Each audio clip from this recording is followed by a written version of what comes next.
Hi friends, SBI clerk day two shift 1 analysis ಏನಿದೆ ಅಂದ್ರೆ English ಅಲ್ಲಿ ನಿಮಗೆ ರೀಡಿಂಗ್ ಕಂಪ್ರಿಹೆನ್ಷನ್ 8 ಕ್ವಶನ್ ಕೇಳಿದ್ದಾರೆ. ದೆನ್ ಎರರ್ ಡಿಟೆಕ್ಷನ್ 5 ಕ್ವಶನ್ ಇದೆ. ಪ್ಯಾರಾಸಂಬಲ್ 4 ರಿಂದ 5 ಕ್ವಶನ್ ಕೇಳಿದ್ದಾರೆ. Then again cloze test fill in the blanks 7 ರಿಂದ 8 ಕ್ವಶನ್ ಕೇಳಿದ್ದಾರೆ. ನೆಕ್ಸ್ಟ್ ಕಾಲಮ್ ಬೇಸ್ಡ್ ಕ್ವಶನ್ 4 ಇದೆ.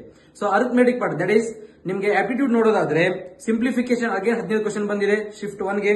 ಅರಿಥಮೆಟಿಕ್ ಪಾರ್ಟ್ 10 ಕ್ವಶನ್ ಕೇಳಿದ್ದಾರೆ. ಮಿಸ್ಸಿಂಗ್ ನಂಬರ್ ಸೀರೀಸ್ ನಿಮಗೆ 5 ರಿಂದ 6 ಕ್ವಶನ್ ಕೇಳಿದ್ದಾರೆ. ದೆನ್ ಲೈನ್ ಗ್ರಾಫ್ ಡಿಐ ಕೇಳಿದ್ದಾರೆ ಇವತ್ತು. ಸೊ 4 ರಿಂದ 5 ಕ್ವಶನ್ ಅದು. ಸೊ ರೀಸನಿಂಗ್ ನೋಡೋದಾದ್ರೆ ರೀಸನಿಂಗ್ ಅಲ್ಲಿ ನಿಮಗೆ ಪಜಲ್ ಜಾಸ್ತಿ ಕೇಳಿದ್ದಾರೆ ಫಸ್ಟ್ ಶಿಫ್ಟ್ ಅಲ್ಲಿ. ಅನ್ಸರ್ಟನ್ ನಿಮಗೆ 3 ಕ್ವಶನ್ ಕೇಳಿದ್ದಾರೆ.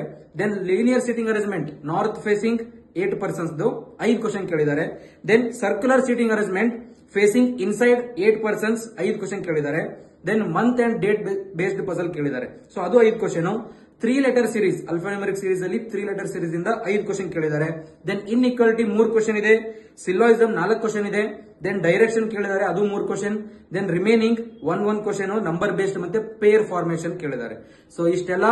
ಸೊ ನಾಳೆ ಮತ್ತೆ ನೆಕ್ಸ್ಟ್ ನಿಮ್ಗೆ 11ನೇ ತಾರೀಕು ಮತ್ತೆ 12ನೇ ತಾರೀಕು ಎಕ್ಸಾಮ್ ಇರೋರು ಈ ರೀತಿ ಅನಲೈಸ್ ನೋಡ್ಬಿಟ್ಟು ಯಾವ ರೀತಿ ಕ್ವಶನ್ಸ್ ಟೈಪ್ ಕೇಳ್ತಿದ್ದಾರೆ ಚೆಕ್ ಮಾಡಿ. ಸೊ ಅದ್ರ ಮೇಲೆ ಪ್ರಿಪೇರ್ ಆಗ್ತಾ ಹೋಗಿ. Do well, all the best. Thank you.